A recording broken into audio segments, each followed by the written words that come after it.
കേരളം ഏറെ ചർച്ച ചെയ്യപ്പെട്ട പേരായിരുന്നു അഡ്വക്കേറ്റ് BA ആളൂർ. എതിർപ്പുകളും പ്രതിഷേധങ്ങളും നേരിട്ട സംഭവബഹുലമായിരുന്നു ആളൂരിന്റെ അഭിഭാഷക ജീവിതം.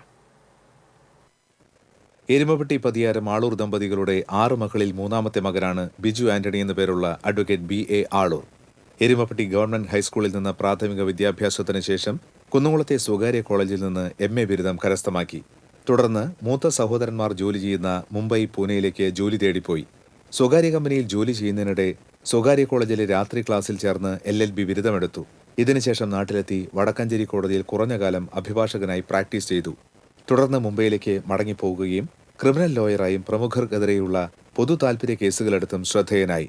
ഇതിനിടയിൽ നാട്ടിലെത്തിയപ്പോഴാണ് 2011 ഫെബ്രുവരി 1 ട്രെയിനിൽ യാത്ര ചെയ്തിരുന്ന സൗമ്യ ഷൊർണൂരിൽ വെച്ച് ക്രൂരമായി കൊല ചെയ്യപ്പെടുന്നത്. പ്രതിയായ ഗോവിന്ദച്ചാമിക്ക് വേണ്ടി ഹാജരായതോടെയാണ് അഡ്വക്കേറ്റ് BA ആളൂർ കേരളത്തിൽ ശ്രദ്ധിക്കപ്പെട്ടത്. ഈ കേസ് ഏറ്റെടുത്തതിന് ശേഷം കേരളം ഒന്നാകെ അതിവൈകാരികമായി ആളൂരിനെതിരെ പ്രതികരിച്ചു. ആളൂരിന്റെ എരുമപ്പെട്ടി പതിയാരത്തുള്ള വീട്ടിലേക്ക് വിവിധ സംഘടനകൾ പ്രതിഷേധ പ്രകടനങ്ങൾ നടത്തി. എന്നിട്ടും തന്റെ കക്ഷിക്ക് വേണ്ടി ആളൂർ ഉറച്ചുനിന്ന് വാദിച്ചു. വിചാരണ കോടതി ഗോവിന്ദച്ചാമിക്ക് തൂക്കുകയർ വിധിച്ചു. അപ്പീൽ തള്ളി കേരള ഹൈക്കോടതിയും വധശിക്ഷ ശരിവെച്ചു. എന്നാൽ ആളൂർ സുപ്രീം കോടതിയെ സമീപിക്കുകയും ഗോവിന്ദച്ചാമിയുടെ വധശിക്ഷ ജീവപര്യന്തമായി കുറയ്ക്കുകയും ചെയ്തു. ഇതോടെ BA ആളൂർ വീണ്ടും ചർച്ചയാവുകയും മികച്ച ക്രിമിനൽ വക്കീലെന്ന പ്രസിദ്ധി നേടുകയും ചെയ്തു.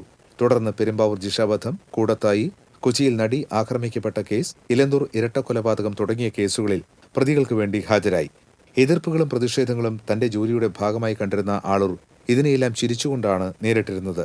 അതേസമയം നാട്ടിലെ പൊതുപരിപാടികളിലെല്ലാം സജീവമായിരുന്നു ആളൂർ. അതുകൊണ്ട് തന്നെ നാട്ടുകാർക്ക് പ്രിയപ്പെട്ടവനുമായിരുന്നു. TCV news, Erumapetty.